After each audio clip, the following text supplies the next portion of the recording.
Medium English है। मेरा नाम कृतिका रस्तोगी है और मेरा ये पहला अटेम्प्ट है। पहला अटेम्प्ट जी। पहला अटेम्प्ट, पहला इंटरव्यू। जी अच्छा, कौन सा इंग्लिश मीडियम है आपका? जी। आपका एजुकेशन का बैकग्राउंड क्या रहा है? मैंने ग्रेजुएशन में इकोनॉमिक्स ऑनर्स किया है। अच्छा। उसके बाद मैंने पोस्ट ग्रेजुएशन में मास्टर्स ऑफ फैशन मैनेजमेंट किया है निफ्ट बैंगलोर से। अच्छा। उसके बाद में मैंने कॉर्पोरेट में जॉब किया है और उसके बाद सिविल सर्विसेज का प्रिपरेशन करके मेरे पहला अटेम्प्ट में पहला इंटरव्यू है। अच्छा, पहला अटेम्प्ट में पहला इंटरव्यू। जी।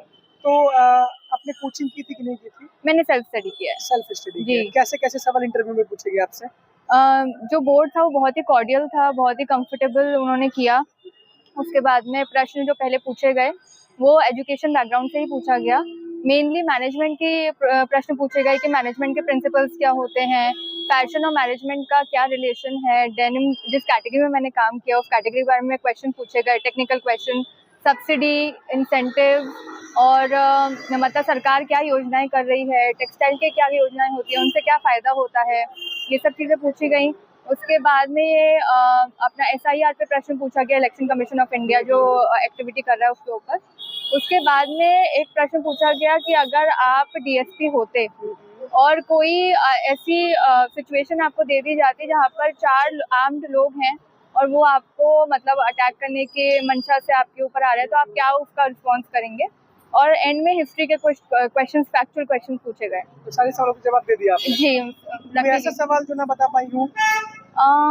SIR से रिलेटेड एक सवाल था, इलेक्टोरल रोल का, थोड़ा फैक्चुअल क्वेश्चन था वो, तो वो मुझे थोड़ा सा रिकॉल करने में थोड़ी प्रॉब्लम हो रही थी। अच्छा, तो बिना कोचिंग के आपने तैयारी की है, वो भी घर से रह के तैयारी की, जॉब करती थी आप? जी, जॉब छोड़ने के बाद में घर पे रह के तैयारी की थी। तो पहला अटेम्प्ट में हो गया आपका 2024 का।